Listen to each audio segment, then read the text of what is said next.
Queridos, gostaria de trazer a palavra de Deus para vocês. E essa semana foi uma semana diferente para mim. Foi uma semana que a gente teve uma oportunidade de estar participando de uma conferência que une várias denominações, que une vários jovens de cada canto dessa nação.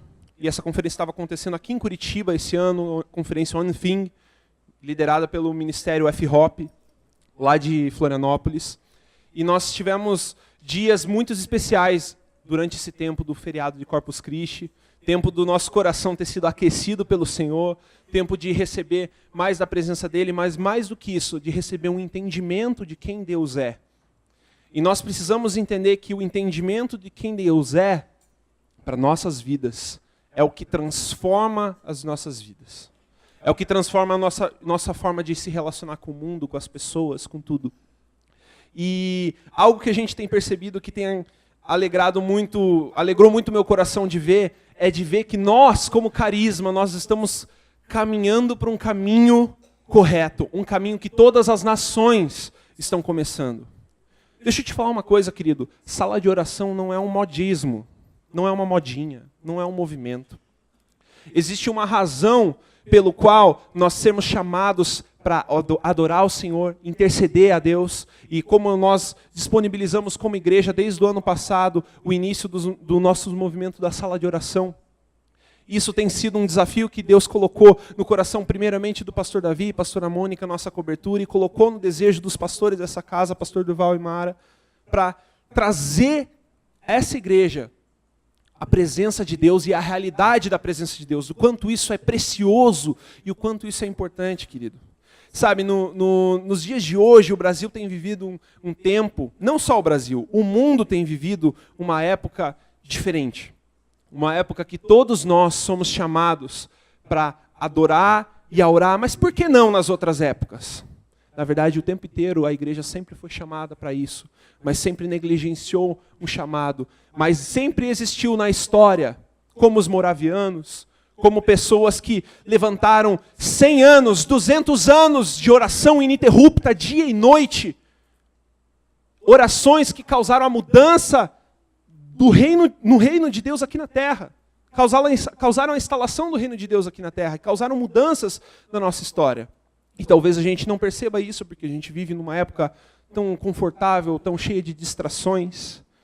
Mas numa época como a nossa, globalizada e cheia de distrações, há um chamado gigantesco para a igreja hoje. E esse chamado é o chamado para adorar e orar ao Senhor continuamente, sem cessar. Eu não estou falando de um movimento, não estou falando de algo que nós simplesmente precisamos fazer algumas vezes. Estou falando de um chamado para nossas vidas, querido. Sabe por quê? O noivo está às portas. A noiva tem que ser encontrada preparada e vigiando. Jesus compara a vinda do noivo com um banquete de casamento. E nesse banquete de casamento, seremos nós aqueles que serão encontrados com as lâmpadas acesas? Aqueles que estavam aguardando com as lâmpadas acesas a volta do noivo? Em toda a terra, o Senhor está levantando incenso, aroma suave, para a sua presença nos céus. E o que isso significa? Isso significa que a oração e a adoração dos santos é isso que Ele tem levantado nos últimos dias, porque é isso que prepara a vinda do Senhor. Então nós devemos orar e adorar o Senhor, porque isso prepara a vinda dEle. E nós vamos falar um pouquinho mais a respeito disso hoje. Nós vamos falar um pouquinho mais sobre não somente a vinda do Senhor, mas sobre algo que nós precisamos reavaliar no nosso coração. E é por isso que não tem como começar uma mensagem dessa sem primeiro reverenciar a Deus da forma que Ele merece ser reverenciado, querido. Nós não falamos, nós não gritamos aqui, nós não falamos coisas ao vento, palavras simplesmente levadas pelas emoções. Nós precisamos ter temor quando o Rei dos Reis passa. Nós precisamos entender quem Ele é. E eu gostaria de que vocês abrissem suas Bíblias em Salmo 63, versículo 1 a 8.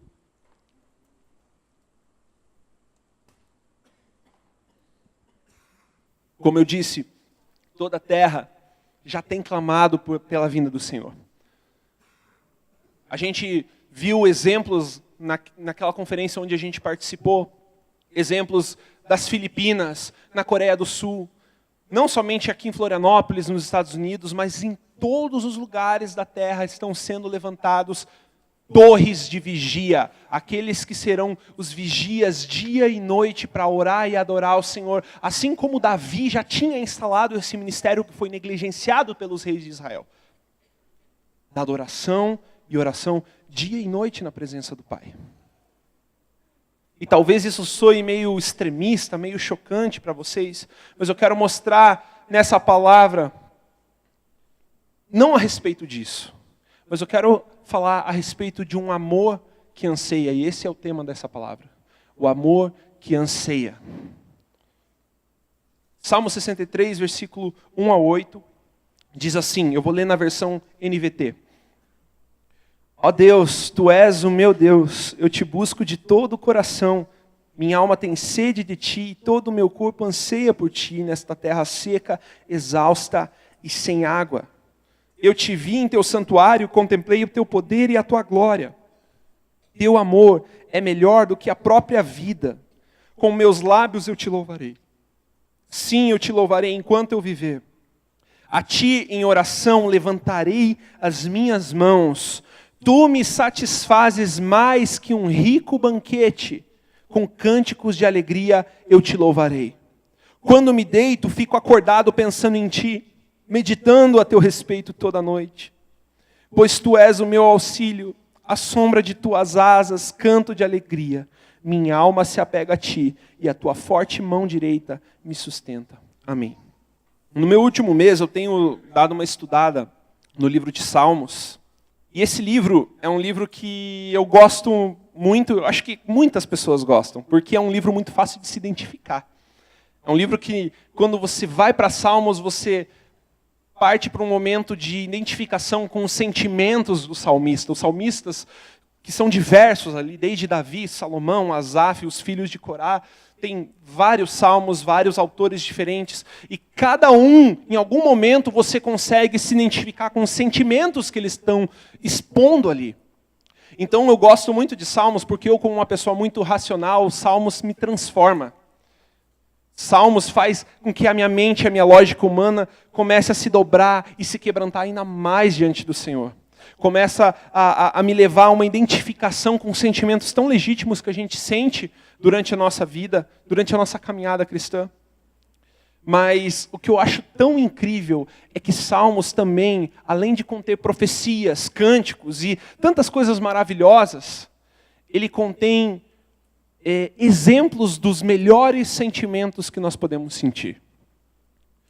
Exemplos do melhor que a nossa alma pode exprimir diante do Senhor. E realmente é um refrigério. Quando a gente lê e estuda Salmos e vê na palavra, meu Deus, eu estava lendo hoje mesmo de manhã, e é como se cada palavra de Salmos começasse a pular assim, nossa Deus, minha cabeça começava a explodir de tantas coisas, de tantos princípios que a gente pode tirar, de tantas coisas que a gente pode aprender e aplicar na nossa vida. E eu tenho achado incrível isso. Esse salmo especificamente é um salmo que falou comigo e marcou um dos meus tempos de devocional. E ele veio à tona durante esse período que eu estava na conferência. Muitas palavras também foram ministradas, alimentaram meu espírito, alimentaram coisas que nós vamos falar aqui. E quando ele veio à tona, eu fiquei pensando, Deus, esse é um sentimento que eu não posso perder. Esse é um desejo que eu não quero deixar no meu coração. Sabe, se você ler ali o começo do Salmo, ele fala, eu te busco de todo o coração, Senhor. Minha alma tem sede de Ti e todo o meu corpo anseia por Ti nesta terra seca, exausta e sem água. Esse mundo é uma terra seca, exausta e sem água, não tem nada para nos oferecer. Tudo que nos oferece é placebos do entretenimento. Um filme novo, uma série nova para você assistir. Sexo fácil, drogas, relacionamentos tortos, quebrados. Muitos placebos esse mundo oferece para conter um anseio que não cabe a nenhum deles suprir. Nada pode suprir. E nós percebemos quando caímos no ciclo do pecado, aquela questão de você cair na tentação, cai no pecado de novo, vem a culpa, vem a acusação, você cai de novo e entra num ciclo de morte espiritual, de morte da sua própria alma. Por quê? Porque é um anseio que não se satisfaz senão na presença do Senhor. É um anseio que precisa de Deus para ser suprido. Então, é algo poderoso quando a gente lê esse versículo. É o clamor do salmista dizendo, e nesse caso era o próprio Davi falando isso. Ele estava falando, Deus, minha alma tem sede de ti, e esse mundo, essa terra, não tem nada para me oferecer, nada satisfaz a minha alma. Nada. Nada disso satisfaz minha alma. Mas então eu te vi em teu santuário, contemplei o teu poder e a tua glória, e ele descobriu, teu amor é melhor que a própria vida. Com meus lábios eu te louvarei. Sim, eu te louvarei enquanto eu viver, e a ti em oração levantarei as minhas mãos, e tu satisfazes mais que um rico banquete, mesmo com fome, com sede. A presença do Senhor satisfaz mais do que qualquer coisa que esse mundo pode oferecer. E sabe que eu queria chamar atenção? Chamar atenção para isso. Anseio. O que é ansiar por alguma coisa? O que é ansiar? Anseio significa um desejo intenso, uma aflição por algo ou por alguém. Uma aflição, um desejo intenso. E quando o salmista está falando, minha alma anseia por ti, minha alma está aflita sem ti. Eu estou em desespero sem a tua presença. Sabe, conhecer a Deus é amar Ele mais intensamente e verdadeiramente. Sabe o que é realmente ser cheio do Espírito Santo? Quando nós conhecemos a Deus e temos o nosso coração cheio do amor, completamente irrigados pelo amor de Deus, aí nós podemos ter a revelação do que realmente o Espírito Santo é, o Consolador, o Ajudador, aquele que vem com amor perfeito, inunda o nosso coração. E o que isso acontece? O amor é o próprio caráter de Deus. Então, quando nós estamos cheios de amor pela presença de Deus, cheios do amor do próprio Deus, nós estamos cheios do Espírito Santo, nós estamos cheios da presença do próprio Deus dentro de nós. E essa presença gera em nós, esse amor por Deus, esse amor pelo Senhor, pela sua presença, gera um anseio. Não um anseio, mas nós vamos falar aqui de alguns anseios que são gerados no coração do homem. Anseios que só no Senhor nós podemos ser completos. E o primeiro deles é o anseio pela palavra viva do Senhor. Salmo 119, abra comigo nas suas Bíblias, Salmo 119, 14 e 20, e diz assim, regozijo-me em seguir os teus testemunhos, como que se regozija com grandes riquezas. Meditarei nos teus preceitos e darei atenção às tuas veredas. Eu tenho prazer nos teus decretos, não me esqueço da tua palavra. Trata com bondade o teu servo para que eu viva e obedeça a tua palavra. Abre os meus olhos para que eu veja as maravilhas da tua lei. Eu sou um peregrino na terra, não escondas de mim os teus mandamentos. A minha alma consome-se de perene desejo das tuas ordenanças. Sabe qual que é um dos problemas da igreja hoje? Nós não temos anseio, desejo ardente pela palavra de Deus. É uma manifestação natural do amor ao Senhor. Quem ama a Deus de todo o coração, de toda a sua alma e de todo o seu entendimento, ama a palavra. Ama a palavra. Não é uma questão de ler a palavra, querido. Eu não estou falando sobre você ler, sobre você fazer sua devocional, sobre você pegar o seu ritual e abrir a palavra aqui quando o pregador está falando, mas é de amar a palavra. Você ter desejo, você querer ler a Bíblia mais do que assistir uma série na Netflix. Mais do que assistir um filme no cinema. mais do que qualquer outro desejo na sua vida. A palavra deveria ser um anseio no nosso coração. O amor a Deus, uma das dimensões do amor a Deus é o amor pela palavra. E a palavra do Senhor deveria ser a nossa maior alegria, pois tudo nela, de Gênesis a Apocalipse, nos aponta para Cristo, que é a razão e a fonte do nosso amor. Como a gente pode falar que a gente conhece o que é o amor sem a gente conhecer Cristo? De Gênesis a Apocalipse, a palavra nos aponta a Cristo. Como que nós vamos conhecer quem Cristo é se nós não conhecemos e não amamos a palavra? É incompatível, pois a palavra de Deus é viva. Toda a revelação do que Jesus é para nós e todo o aperfeiçoamento do nosso amor por Ele somente é encontrado na palavra. Deixa eu falar uma coisa, querido. A principal fonte da revelação do Espírito Santo no conhecimento humano, que quebra a lógica humana, que quebra o conhecimento humano, que quebra a limitação humana, é a própria palavra de Deus. O primeiro lugar da manifestação e da revelação do Espírito Santo é a palavra de Deus. De fato, o Espírito Santo não faz nada se não for de acordo com a palavra. Ele age da forma que quer, da maneira que quer, mas todos os seus objetivos, os seus propósitos estão fundamentados na própria palavra declarada pelo Deus vivo. Sabe o que o Espírito Santo faz? Ele testemunha a respeito do Pai. Jesus falou isso. Jesus falou isso para nós. O próprio Espírito Santo escuta o que o Pai fala, escuta o que o Filho fala e comunica para nós. E Ele comunica através da própria palavra determinada do Senhor. Sabe o que é o trabalho do Espírito Santo? O trabalho do Espírito Santo é fazer você ler isso aqui e aquilo mudar a sua vida.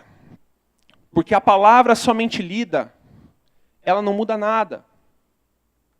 Mas o Espírito Santo, ele pega cada letra dessa palavra de Deus viva e eficaz e torna ela transformadora para nossos corações.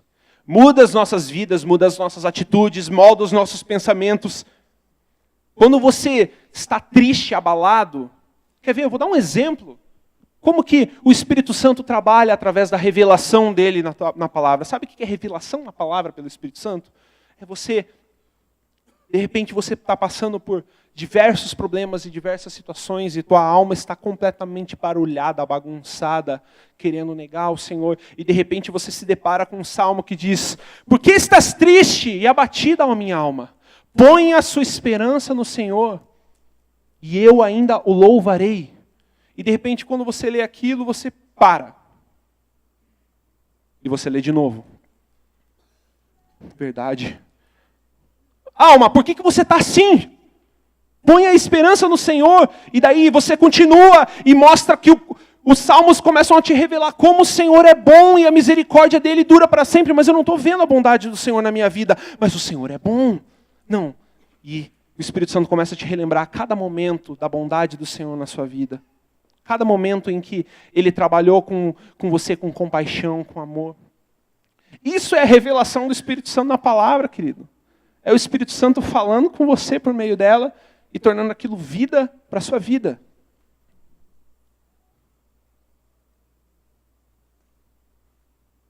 Oséias, a gente já conhece muito esse texto. Oséias, capítulo 4, versículo 1 e também no versículo 6.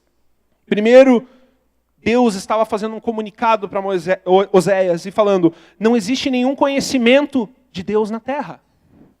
E de repente ele fala: meu povo está sendo destruído ou perece porque não me conhece. Porque não me conhece.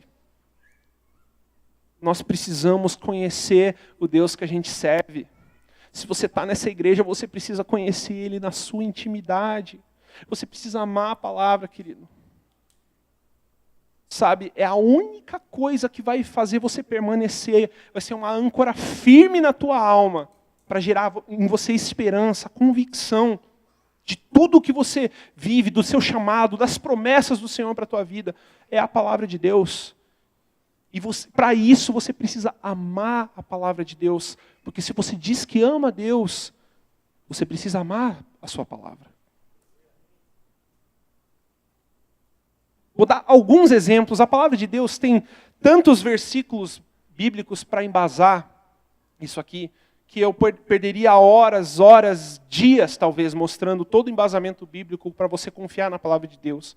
Mas eu quero dar uma metralhadorazinha de alguns versículos para você, e você anota aí, você que está anotando, anote alguns versículos, textos que apenas falam sobre você amar a palavra. Não fala nem sobre a autoridade da palavra, nem sobre o poder da palavra. Existem muitos versículos que falam isso na Bíblia. Mas sobre amar a palavra. Salmos 1, 2, Salmo 119, 20, 47, 48, 92, 97, 103, 111, 114, 127, 131. Só estou dando alguns exemplos para você. Todos versículos que falam sobre amar a palavra. Então você pega lá na sua Bíblia, abre em casa Salmo 119 e fique chocado com o amor que aqui esse texto tem que gerar dentro do seu coração pela palavra. Quando você lê Salmo 119, você é levado ao amor de Deus pela palavra. Sabe que Jeremias falou em Jeremias 15, 16, e esse é um texto que eu acho tremendo. Você pode abrir na sua Bíblia, você pode anotar. Jeremias 15, 16 diz o seguinte: quando eu descobri as tuas palavras, eu as devorei. E elas são a minha alegria e dão prazer ao meu coração, pois pertenço a ti, ó Senhor dos exércitos. Querido, ler a Bíblia não pode ser um fardo, não pode ser um peso. Tem que ser o maior prazer da sua vida. Tem que ser o maior prazer. E talvez você não entenda isso agora, mas no final dessa mensagem você vai entender. Você vai entender por que isso precisa ser um anseio das nossas vidas. Na palavra de Deus nós encontramos tudo o que nós precisamos saber sobre Jesus, a fonte do amor, a fonte da nossa salvação, a fonte de tudo. Numa das palavras, o pastor Gustavo Paiva ministrou lá no One Thing, e ele falou o seguinte: tudo que nós pensamos sobre Deus, nós não podemos encontrar na imagem de Jesus. Questione. Se você pensa sobre Deus algo, se você tem um sentimento a respeito do seu Deus, que você não encontra na imagem de Jesus, questione, porque não está na palavra. Porque Jesus é a imagem do próprio Deus ressurreto. É a imagem do Deus, é a plenitude de todas as coisas. Ele é o herdeiro de todas as coisas. E eu achei muito legal, postei até no Facebook esses dias. O pastor Leandro Barreto falou uma frase que eu achei genial. Reclamar que Deus não fala contigo mantendo a Bíblia fechada é o mesmo que esperar uma ligação importante com o celular desligado. Conseguiu entender? Reclamar que Deus não fala com você mantendo a sua Bíblia fechada, cara de pau. É o mesmo que esperar uma ligação importante com o celular desligado. A voz primária do Senhor está aqui. Está aqui. E se você ama o Senhor, você ama se relacionar com o Senhor, você ama a palavra, você anseia pela palavra. E anseio é algo além. Anseio é um desejo ardente, é saudades. Você sente saudades da palavra de Deus. É você ficar desesperado de passar um dia sem ler a palavra de Deus. Não por causa que uma religião te impõe isso. Não por causa de medo. Porque no perfeito amor não existe medo. Mas é o amor, é aquela aflição, é aquela saudade do Senhor, de se comunicar com o Senhor, de conhecer mais sobre Ele, de entender mais sobre a verdade de quem Jesus é. E sabe que com o amor à palavra nos leva, esse anseio pela palavra nos leva a um outro anseio, que deve ser um anseio do coração daquele que diz que ama a Deus. O anseio por obedecer e se santificar. Abra comigo em João, capítulo 14, versículo 21 e 26. Diz assim, ó: quem tem os meus mandamentos e lhes obedece, esse é o que me ama. Aquele que me ama será amado pelo meu Pai, e eu também o amarei e me revelarei a ele. Então Judas, não Iscariotes, disse: Senhor, mas por que te revelarás a nós e não ao mundo? Respondeu Jesus: se alguém me ama, guardará a minha palavra. Meu Pai o amará, nós viremos a ele e faremos nele morada. Aquele que não me ama não guarda as minhas palavras. E essas palavras que vocês estão ouvindo não são minhas, são de meu Pai que me enviou. E tudo isso eu lhes tenho dito enquanto ainda estou com vocês. Mas o Conselheiro, o Espírito Santo, que o Pai enviará em meu nome, lhes ensinará todas as coisas e lhes fará lembrar de tudo o que eu lhes disse. Quando nós temos um relacionamento com Deus que nos leva à intimidade com o Espírito Santo, se você diz que é batizado no Espírito Santo, você recebeu o toque do Espírito Santo na tua vida e você tem o Espírito Santo morando dentro de você, sabe de uma coisa? Ele fará lembrar de cada palavra da boca do Senhor. O trabalho do Espírito Santo como conselheiro é levar a gente à consciência do pecado, da justiça e do juízo. Então ele nos avisa, ele fala, isso está em desacordo com a minha palavra. Você conhece isso, você sabe o que você está fazendo. Querido, abre os olhos, sai da cegueira. Isso é o que o Espírito Santo faz, não pisa aí, não vá por ali. E sabe que nós precisamos aprender a obedecer mais o toque do Espírito Santo. Por isso que eu digo a importância da palavra de Deus, porque você não pode dizer que você ouve o Espírito Santo de Deus e não conhece a palavra. Porque o Espírito Santo vai dizer de acordo com o que está na palavra, não fora da palavra. Então, se o Espírito Santo vai te revelar, isso está em desacordo com a minha palavra. Se você está sentindo um sentimento de rejeição, e na palavra diz, você tem um espírito de adoção que clama, Abba. Você recebeu um amor perfeito, um amor que o mundo não pode separar. Então, isso o Espírito Santo vai falar para você. Rejeita esse sentimento de rejeição, porque não é teu. O que a palavra diz? O que eu disse a respeito de você? É isso que o Espírito Santo faz. O que eu falei a respeito de você? E o Espírito Santo está lá falando. E o que nós precisamos aprender? A obedecer mais o Espírito Santo. Obedecer os mandamentos de Deus. Jesus deu uma carta magna para a gente ler, que é o Sermão do Monte. Onde todos os mandamentos do funcionamento do reino de Deus, você pode ter um resumão completo de tudo que você precisa ser, ou precisa almejar ser, pelo Sermão do Monte. E ali o Espírito Santo, ele vai revelar para você, obrigado, Cíntia. Vai revelar para você. O Espírito Santo, esse é o trabalho dele. Mas por que ele revela para você? Para te levar à obediência. E por que nós precisamos ser levados à obediência à voz do Espírito Santo? Porque a obediência nos leva a sermos santificados, sermos santos assim como Ele é santo, lembra? Sede santos como eu sou santo, não diz a palavra?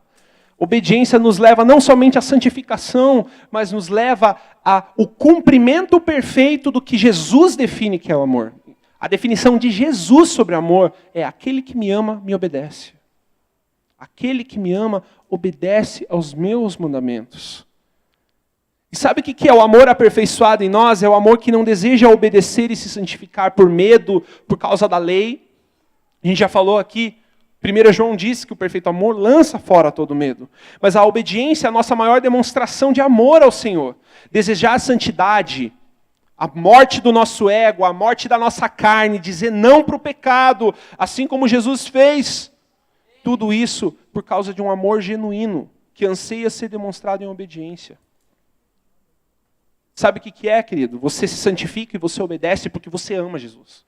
Só por isso. Você não precisa de mais nenhum objetivo. Não é porque está contra, não somente porque está contra a palavra, não somente porque é um descumprimento da lei, porque você vai ver, se você ler o Sermão da Montanha, você vai ver a nossa incapacidade de cumprir a lei perfeita de Jesus. Você acha Deuteronômio rígido? Você não viu o Sermão do Monte. Adulterou em pensamento? Arranca o teu olho. Isso é o que diz o Sermão do Monte. Arranca o teu olho e joga fora. Mas por quê? Como assim Jesus dá mandamentos que são tão difíceis de serem cumpridos? Amar os nossos inimigos. É isso que o amor faz dentro do nosso coração. O amor de Deus faz isso com a gente, nos leva a obedecer por causa do amor. Simplesmente por causa do amor e da graça de Jesus. E olha O salmista, antes mesmo de Jesus, ele já entendia isso. Salmo 112, versículo 1. O salmista está falando lá, feliz é aquele que tem prazer em obedecer os seus mandamentos. Feliz, presta atenção, querido, feliz é aquele não que obedece, mas o feliz é aquele que tem prazer em obedecer. Quando você obedece ao Senhor por prazer, mesmo que isso negue a sua carne ou sua vontade, mas você tem aquele prazer de, eu sei que eu estou fazendo o que o Senhor quer que eu faça. Eu sei que é isso que o Senhor tem para mim. Eu sei que esse é o caminho que eu devo seguir. Quando você faz isso, querido, você é considerado feliz. E se você entrar em outras versões, você vai ver que o original diz bem-aventurados. Poucas vezes isso é usado na palavra de Deus, e quando é usado bem-aventurados, preste atenção, porque você vai ter alegria plena. É mais do que uma alegria, é algo transcendente, é uma sensação maravilhosa de você ter prazer em obedecer ao Senhor. É isso que o salmista estava falando. E ele expressa isso lá no Salmo 119 e 129.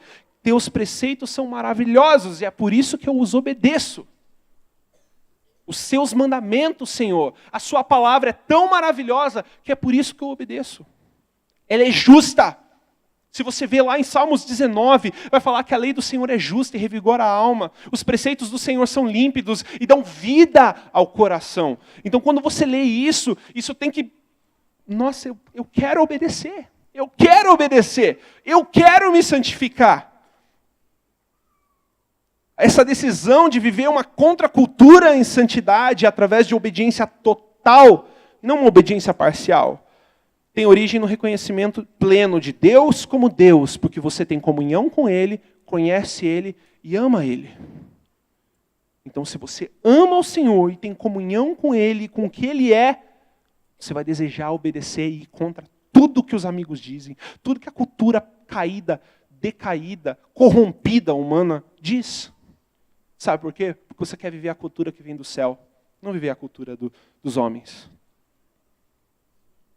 Eu sei que isso nos choca, mas é o amor do Senhor que nos leva a isso.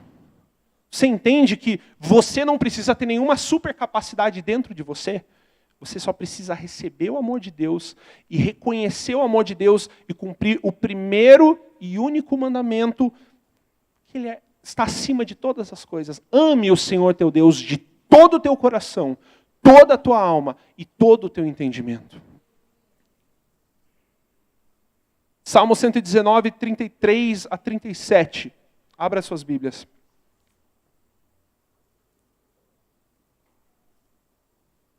Olha o que o salmista diz. Ensina-me, Senhor, o caminho dos teus decretos, e a eles obedecerei até ao fim. Dá-me entendimento para que eu guarde a tua lei e a ela obedeça de todo o coração. Dirige-me pelo caminho dos teus mandamentos, pois nele encontro satisfação. Inclina o meu coração para os teus estatutos e não para a ganância. Desvia os meus olhos das coisas inúteis e faze-me viver os caminhos que traçaste. Essa deve ser a nossa oração diante de Deus, perante a nossa incapacidade de obedecê-lo. Se você se encontra incapaz de obedecer ao Senhor, com dificuldade de obedecer à palavra, de expressar o seu amor a Deus em obediência, você tem que orar Salmo 119. Esse dos versículos 33 ao 37. Ore isso, inclina o meu coração, Senhor, para os teus estatutos ou os teus mandamentos, e não para a ganância ou para a cobiça dos meus olhos. Desvia os meus olhos da inutilidade, das coisas inúteis. Tira as distrações da tua vida. Não é somente coisas legítimas, coisas ilegítimas, mas também coisas legítimas. Entretenimento barato, que só te leva a tirar os seus olhos do Senhor. Tudo que está desviando os seus olhos e é inútil, tira. Essa é a oração me faz viver nos caminhos que o Senhor traçou. E Jesus falou a respeito de sermos santificados na verdade, que é a palavra de Deus. Quando Jesus está orando aquela oração maravilhosa de João 17, uma das orações mais bonitas que você pode ver na tua Bíblia. A oração de Jesus por você mostra o coração dele pensando em você, não somente nos discípulos. Ele estava pensando em cada ser humano dessa terra. quando ele fez aquela oração. E ele falou, santifica-os na verdade, porque a tua palavra é a verdade. Então nós só podemos conseguir nos santificar e obedecer a palavra tendo comunhão e intimidade com o Espírito Santo, que revela a palavra de Deus em nós. Terceiro anseio. Nós precisamos ansiar, adorar e desfrutar na presença do Senhor. É um anseio do nosso coração. E eu quero voltar para Salmo 63 e ler o versículo do 2 ao 5, que a gente leu lá no começo. E ele falava assim, ó: quero contemplar-te no santuário e avistar o teu poder e a tua glória. O teu amor é melhor do que a vida, por isso os meus lábios te exaltarão. E eu te bendirei enquanto viver, e em teu nome levantarei as minhas mãos, e a minha alma ficará satisfeita como um rico banquete. Com lábios jubilosos a minha boca te louvará. Querido, quando você vem para a igreja, não somente na igreja, mas na sua casa, escutando um louvor, você tem várias oportunidades para expressar adoração ao Senhor. Você tem várias oportunidades de louvar ao Senhor com seus lábios. Nós precisamos ter um anseio pela presença de Deus. Sabe como é que eu posso descrever da melhor maneira o anseio pela presença de Deus? Saudade. Você precisa ter saudade de Deus todos os dias. Você precisa sair do teu trabalho já sentindo saudades. Deus, eu queria voltar para aquele lugar. Eu queria estar lendo a palavra de novo. Eu queria estar orando. Eu queria que o Espírito Santo estivesse falando como estava falando comigo hoje pela manhã. Isso não é um desejo ruim. Essa saudade é o anseio. Essa saudade define o teu anseio. Se você tem essa saudade dentro do seu coração, sabe o que você precisa? Você precisa encontrar a oportunidade certa para se lançar na presença do Senhor e adorar Ele sem restrições. É só o que você precisa.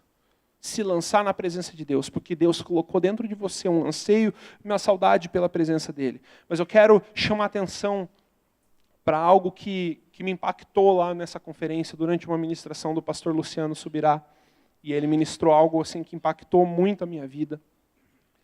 E a igreja precisa prestar atenção nisso. E se você vê lá em Apocalipse 2, versículo 4 ao versículo 5, é o exemplo da igreja de Éfeso, quando Jesus estava falando, eu vejo a sua fidelidade, eu vejo o seu amor pelos santos, eu vejo a sua cooperação, mas eu tenho uma coisa contra você. Você abandonou o seu primeiro amor. Arrependa-se de onde você caiu e volte para as antigas práticas. Sabe o que me chocou? Quando nós perdemos o nosso primeiro amor pelo Senhor, não é uma crise, é pecado. Sabe por que é pecado? Porque é uma transgressão do primeiro mandamento. Amar o Senhor de todo o coração, de toda a alma e entendimento. Quando você ama ao Senhor de alma parcial, de entendimento parcial e um pouquinho de força, porque agora eu estou fraco, você está infringindo o primeiro mandamento de Jesus. Então é pecado, não é uma crise. E isso, veio dentro do meu coração e me encheu o meu coração de temor quando eu recebi isso e eu fiquei, meu Deus, quantas vezes eu pequei terrivelmente, Senhor, abandonando a minha intensidade, diminuindo o quanto eu orava, perdendo o quanto eu ansiava estar na Tua presença. Eu gostava de Te adorar, agora eu gosto de Te adorar assim. Eu coloco maneiras, eu coloco caixinhas para encaixar o meu Deus, encaixar o Espírito Santo. E isso precisa nos encher de temor. Porque é pecado, queridos. Não, abandono do primeiro amor é pecado. Você entende o que é isso? Não é uma crise de identidade. Não é uma crise simples. É uma crise que leva a pecar. E aí que entra o X da questão. Nós fomos criados para adorar o Senhor. Quantos aqui sabem que vocês foram criados para adorar o Senhor? Quantos aqui têm certeza que vocês foram criados para adorar o Senhor? Se você tem essa certeza, você precisa ter no seu coração todos os dias saudades da presença do Senhor. E se você não tem, reavalia o seu amor. Volte para as primeiras práticas e se arrependa. Porque é isso que diz Apocalipse. se arrependa e volte para as primeiras práticas, porque essa saudade nunca pode sair do nosso coração. Esse anseio por adorar e estar na presença do Senhor nunca pode sair do nosso coração. Nós precisamos desejar acordar todos os dias da nossa vida com esse anseio. O pastor Alan Hood, que é um pastor bem doido lá do iHope, ministrou lá também. E ele falou uma frase que eu achei muito legal. Um cristão entediado é um cristão vulnerável às mentiras do inimigo. Vou repetir para você. Um cristão entediado que acostumou com a presença de Deus. Cometeu o mesmo erro dos sacerdotes do Antigo Testamento. Se acostumou com a presença. Um cristão entediado com a palavra. Um cristão entediado com a presença. É um cristão vulnerável às mentiras do inimigo. Quer dizer que você pode estar cego e sendo enganado nesse exato momento. Você pode estar andando debaixo de uma grande e terrível cegueira espiritual. Esse sentimento de saudade que nós estamos falando é o sentimento que é encontrado em Salmos 27, capítulo 4, em que o salmista fala uma coisa: eu peço ao Senhor e eu buscarei que eu possa habitar na sua casa, no seu templo, no seu tabernáculo, te buscar todos os dias da minha vida.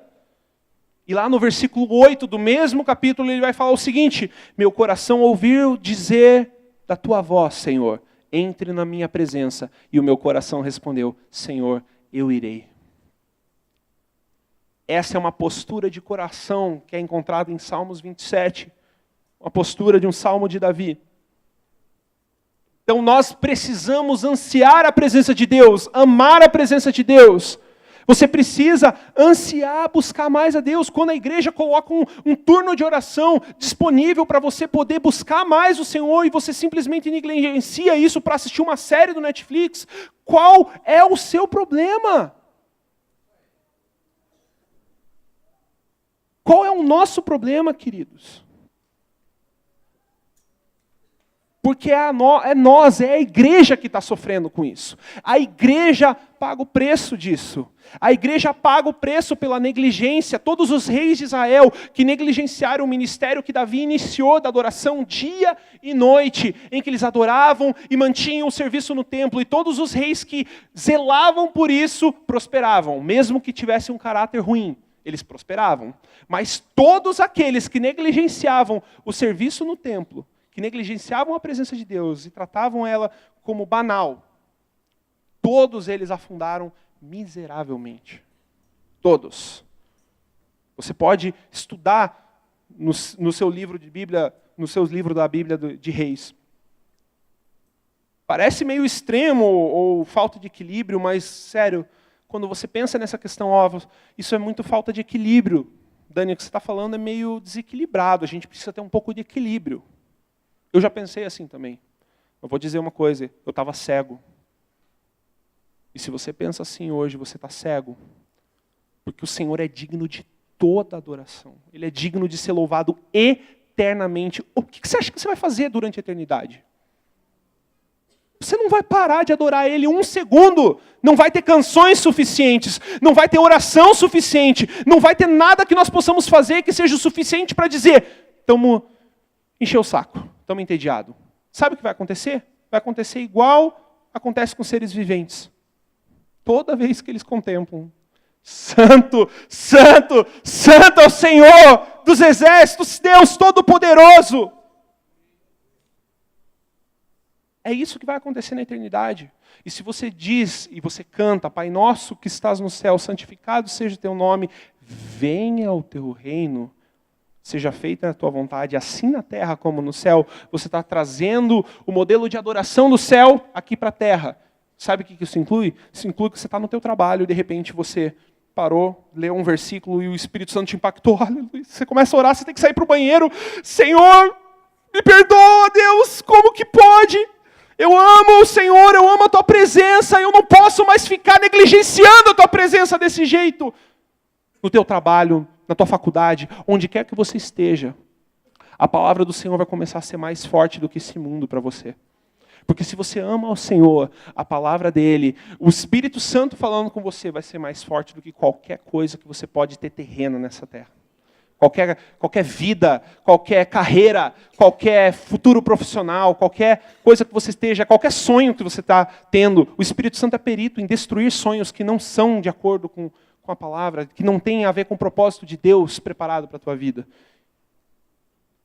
Se você ama a Deus, você se entrega, você obedece e você o adora por isso tudo. Nós precisamos ser uma geração que ama a presença de Deus. Sabe qual que é o maior inimigo da adoração genuína, de uma entrega de verdade, de você estar aqui no culto, você se entregar, você estar na sala de oração, você estar no teu quarto e de repente você colocar um louvor e você começar a adorar o Senhor. Sabe qual que é o maior inimigo de tudo isso? Satanás, ele é muito esperto. Ele sabe qual é o anseio que Deus pôs no nosso coração. O anseio por adorar. Então ele vai levantar muitos deuses falsos na nossa vida para que a gente possa adorar. Muitos deuses falsos. O seu trabalho pode virar um deus falso. A sua televisão pode virar um deus falso na sua vida. Inclusive, sua namorada, seu esposo, seu cônjuge, pode se tornar um deus falso na tua vida. Você sabia disso? Tudo que entra na frente da presença e da palavra de Deus na tua vida. Deus falso. E esse é o maior inimigo de uma adoração genuína, de uma entrega genuína que a gente possa ter.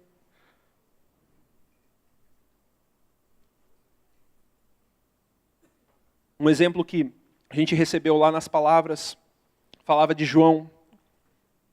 Se você prestar atenção, João, no capítulo 1 de Apocalipse, quando ele recebeu a revelação, aquela doideira toda que foi Apocalipse, aquela coisa que até hoje me espanta e me maravilha e me deixa cheio de esperança no coração quando eu leio, toda vez que eu leio Apocalipse, toda vez que eu estudo e aprendo mais sobre Apocalipse. João, ele estava ouvindo uma voz e ele começou a descrever a voz. Essa voz era uma voz como trovão, era uma voz maravilhosa, era uma voz como de muitas trombetas, como o som de muitas águas, e começou a descrever, a dar uma descrição da voz que ele estava ouvindo. Só que existe uma coisa muito importante que nós precisamos aprender com o que João fez. João, ele não só ouviu e admirou a voz, ele se virou para a voz. E quando ele se virou, ele se voltou para ver a voz que estava falando com ele, ele caiu como morto. Imediatamente. Ele caiu como morto. Ele ficou espantado e pá! Caiu no chão.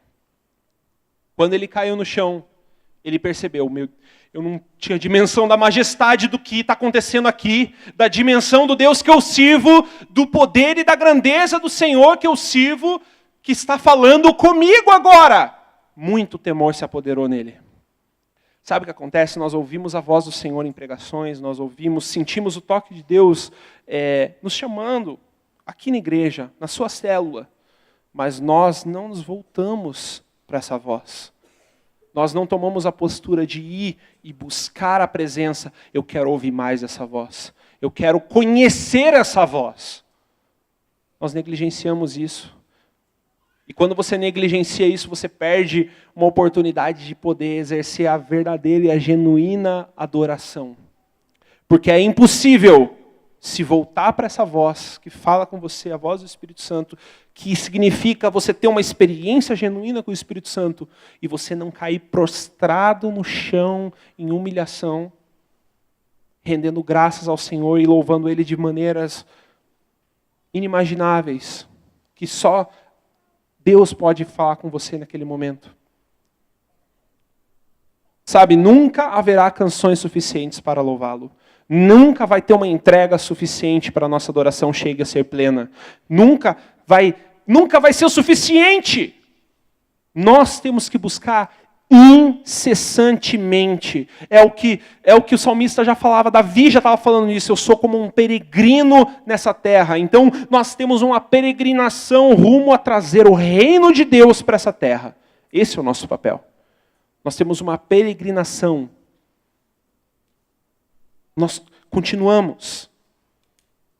Quarto anseio, o anseio pela igreja do Senhor, aperfeiçoada no amor. João, capítulo 17, versículos 20 a 23.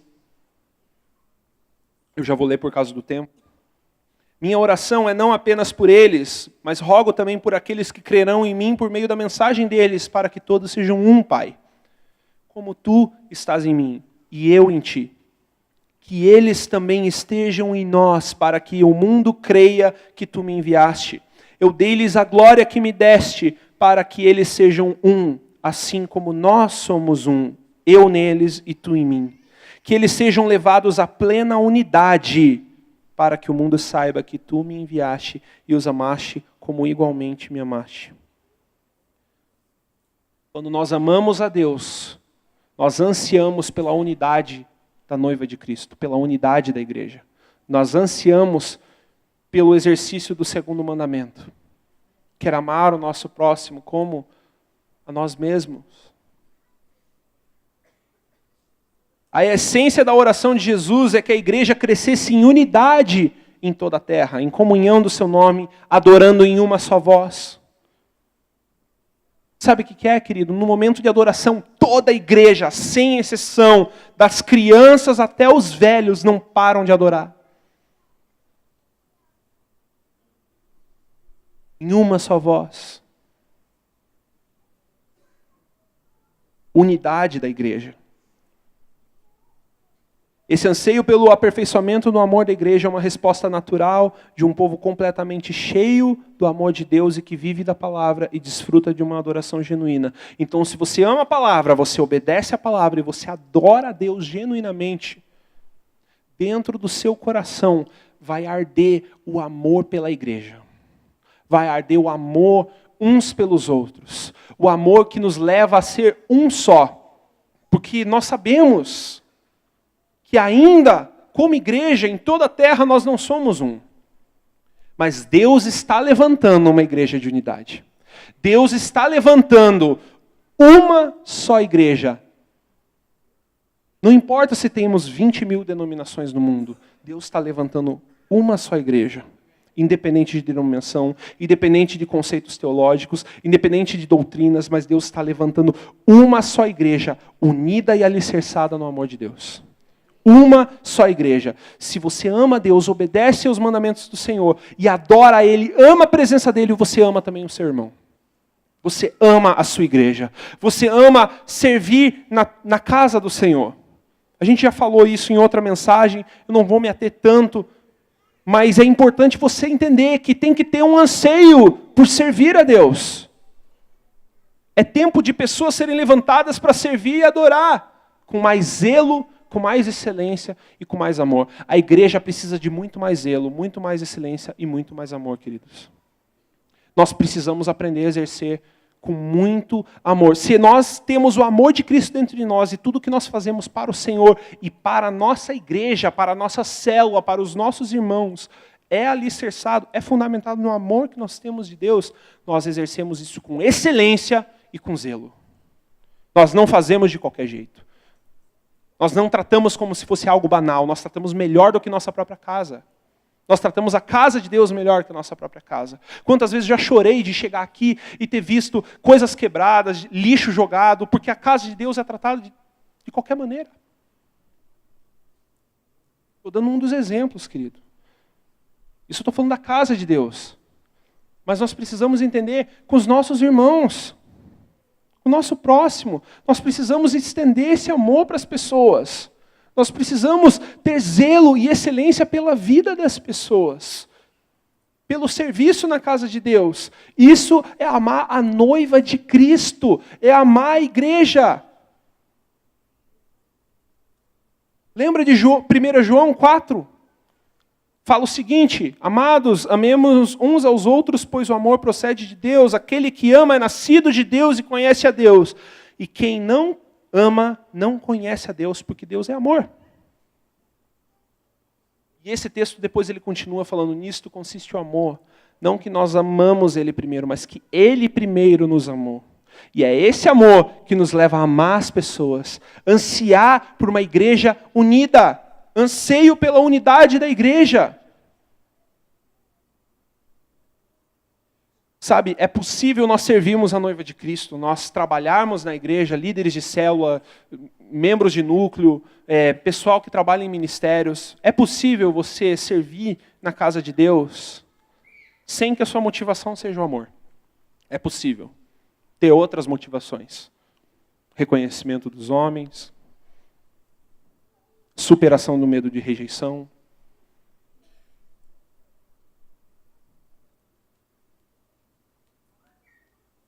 Muitas motivações podem ter dentro do nosso coração para servir a Deus. Mas uma coisa eu quero deixar claro. O contrário é impossível. É impossível você amar a Deus ou dizer que ama e não servir a Deus. É impossível você dizer que ama ao Senhor e sempre você vai ficar assim. Não, tem gente que faz. É impossível, você demonstra o seu desamor pela noiva de Cristo quando você faz isso, quando você cruza os seus braços, quando você não quer servir, quando você não quer cuidar, quando você não quer zelar pelos outros, quando você não quer se dispor para o líder. Eis-me aqui. É impossível. É uma incoerência com o segundo mandamento agora. O amor é demonstrável em ações sacrificiais, como as ações de Jesus. Nós precisamos ansiar ser essa igreja. Nós precisamos desejar isso, desejar essa unidade.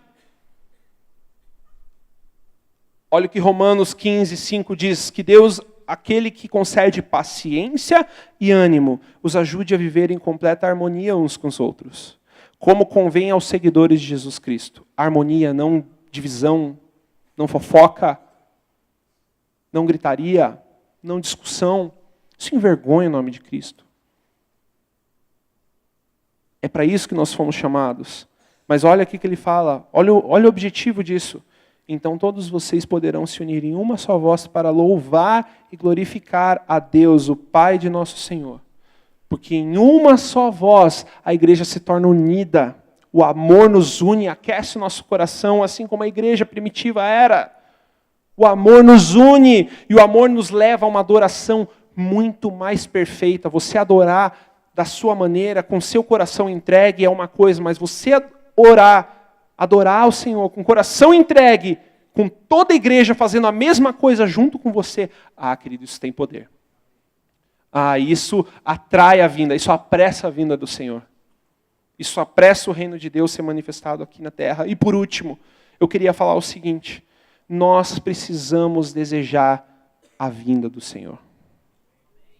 Nós precisamos ansiar pela eternidade.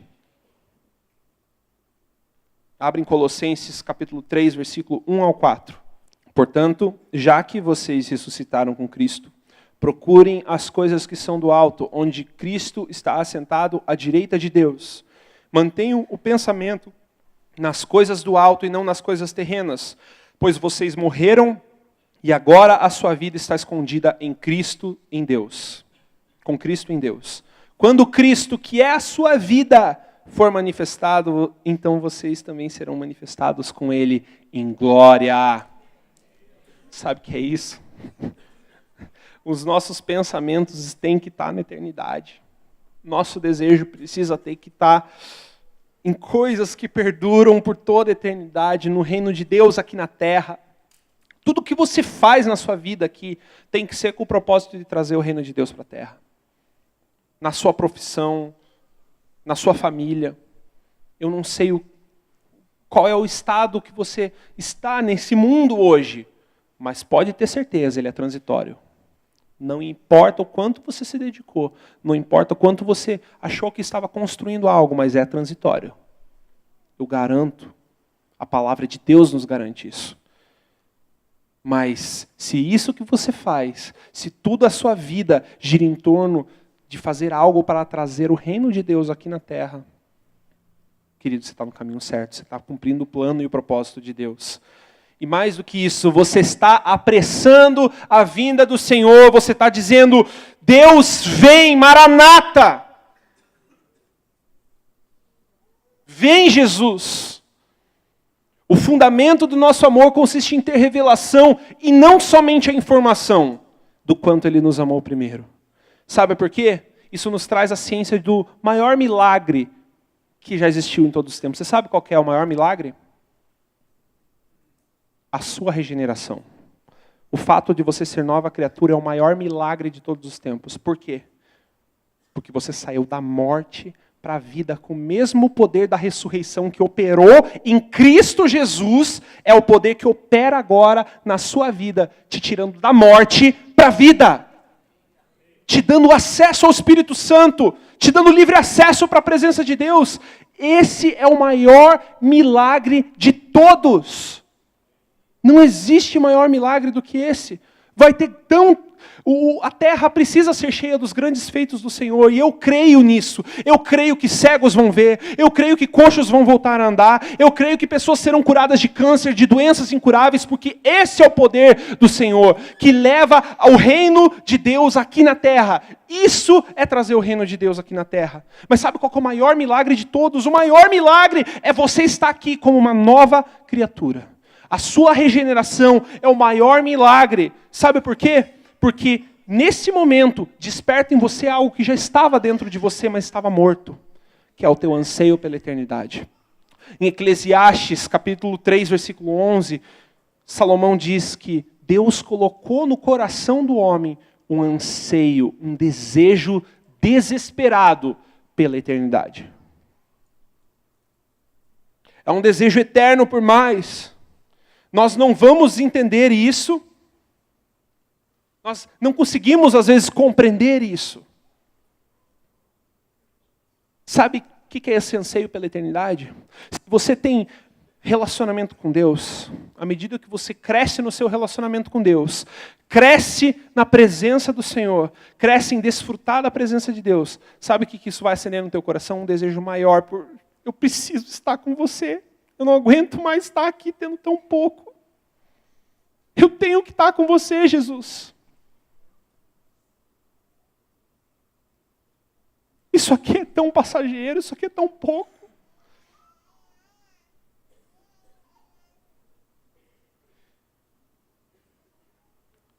Nós precisamos desejar a eternidade. Nós precisamos amar o Senhor a ponto de dizer, Jesus, vem, faça com a minha vida o que for necessário para que eu traga o teu reino aqui na terra e então eu possa ver o Senhor e dizer, Santo, Ele chegou!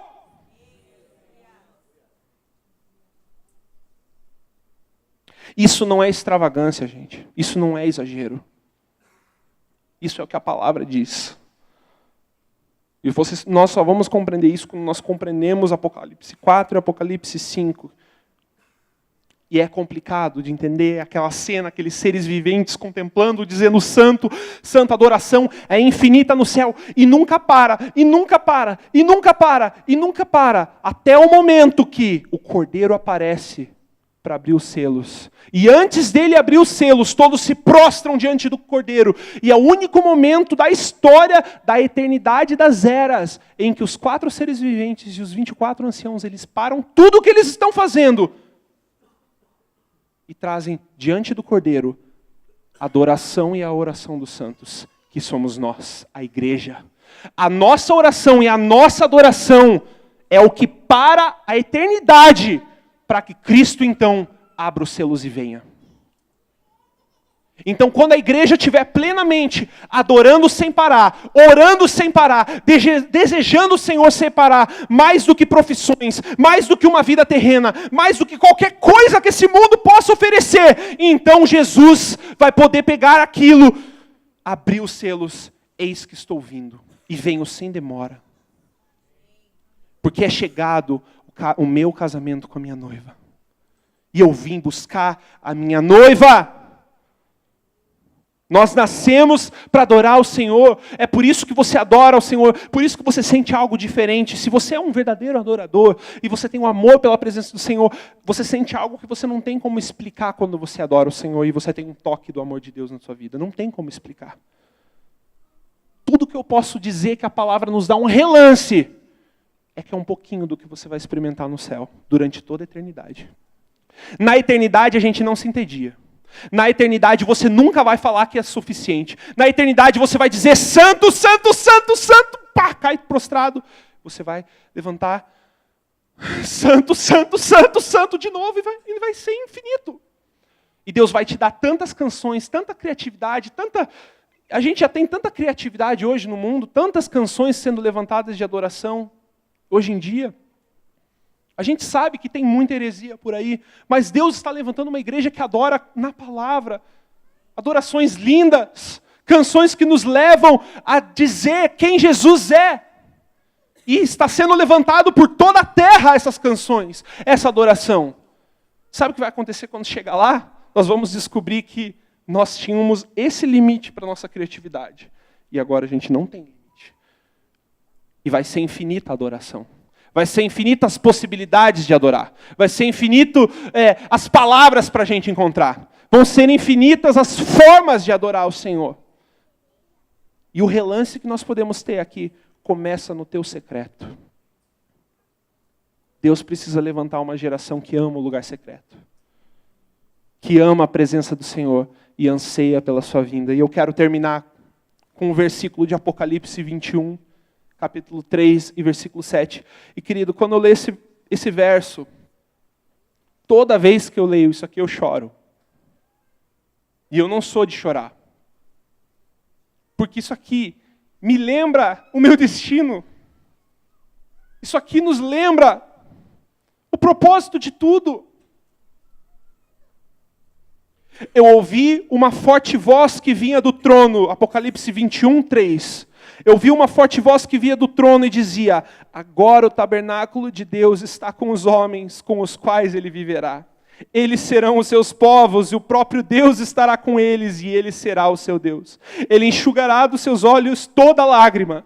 Não haverá mais morte, nem tristeza, nem choro, nem dor, pois a antiga ordem já passou. E aquele que estava sentado no trono disse: eu estou fazendo todas as coisas novas. E acrescentou: escreva isso, pois as palavras são verdadeiras e dignas de confiança. Disse-me ainda: está feito. Eu sou o Alfa e o Ômega, o princípio e o fim. Quem tiver sede, eu darei de beber de graça da fonte da água da vida. E o vencedor herdará tudo isso. Eu serei o seu Deus e ele será o meu filho. Meu filho. Nós temos que desejar muito esse dia. Muito mesmo. E não é por causa do Apocalipse. Não é porque nós somos viciados em fim do mundo. Querido, é simplesmente pelo fato que nós vamos poder encontrar face a face com Jesus que a gente serve, que a gente canta, que a gente escreve, que a gente lê a respeito e que a gente experimenta um pouquinho da presença dele no nosso quarto, nas nossas igrejas, e nós vamos poder viver com ele eternamente, desfrutar eternamente disso. Se a gente vai poder ter esse privilégio, não tem como não ansiar, não tem como desejar o dia e dizer: vem, Senhor.